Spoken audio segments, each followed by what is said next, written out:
many questions about what happened on a March night in Missoula when a suspect shot 3 people and later a highway patrol trooper near Evaro. We won't know the details or the why until his case goes to court. But the story we can tell is how one of the survivors is doing 4 months after enduring those devastating injuries. Tonight, MTN's Jill Valley sits down with 28-year-old Casey Blanchard for a story of healing and hope. Whoa.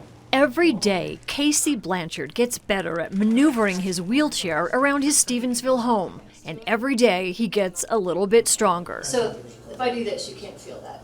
And that is a miracle. It was last March when a gunman shot him 8 times, the bullets shattering bones and organs. Damage that's left Casey unable to walk. So far, he's had 11 surgeries, with more to come to remove shrapnel. As the bullets were hitting you, were you aware that that's what was happening, and did it hurt, or were you just... Yeah, it was, it felt like taking 1,000 wasps and getting hit in the face, per se, or getting stung a million times. That's kind of what it felt like. The attack last March killed his friend, Shelley Hayes. It critically wounded his mother, Julie Blanchard. Later that night, the suspect shot and critically wounded Highway Patrol Trooper Wade Palmer. Casey can't discuss certain things about that night. This case is still under investigation. But he remembers the moments after he was shot, waiting for help. More or less just thinking about the kids and wife and staring at the stars.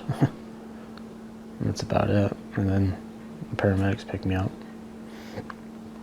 But then I don't know nothing for, literally, don't remember much for 3 weeks after that.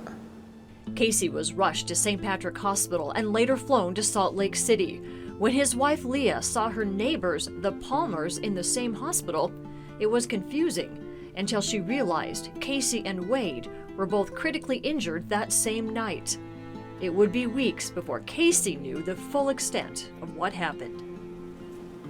I didn't even know really what was going on. I thought I was in a big dream. Told myself to wake up. They would have to tell every nurse coming on shift not to say anything, because they didn't want him to decline. Gotcha. And finally he was started asking questions like, where are the other 2? What happened? Where's my mom? And the nurses were kind of the ones that said, I think it's time you tell him. He's asking a lot of questions. He's awake. As the months passed, Casey got stronger. In June, he came home to be with his young sons and to start a new life of healing and rehab. We're like, oh no, what are we gonna do? Leah is quick with a smile and a laugh, and she's already worked as a home health aide, so she was prepared for her new role. I have always been a caregiver. This has just been natural for me.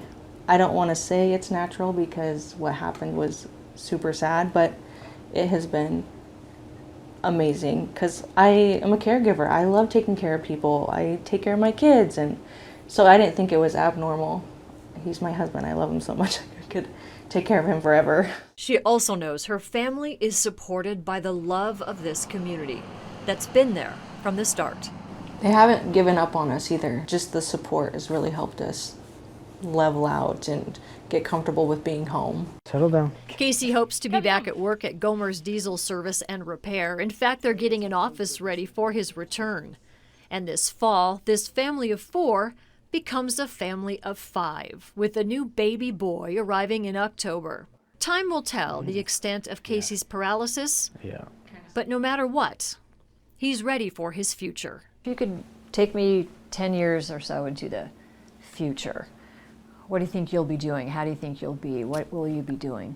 I see a lot of people that are in wheelchairs, it's half and half. A lot of people just get in a slump and don't, progress, which kind of sucks.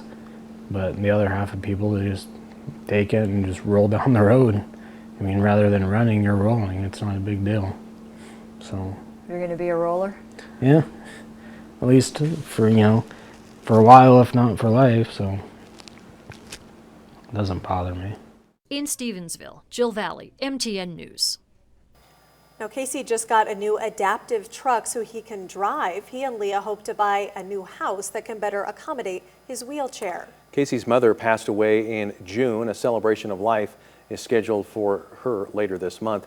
And Trooper Palmer is continuing his recovery in Missoula after he suffered gunshot wounds to the head and neck. The suspect in the case remains behind bars.